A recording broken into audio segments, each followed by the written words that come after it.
горло. Вот. В целом так.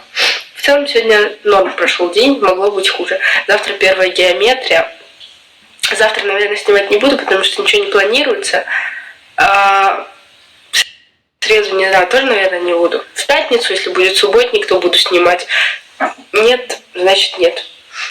На этом все в целом. Держу телефон руками, потому что нет какой-то супер подставки, и он не будет падать. Пью чай.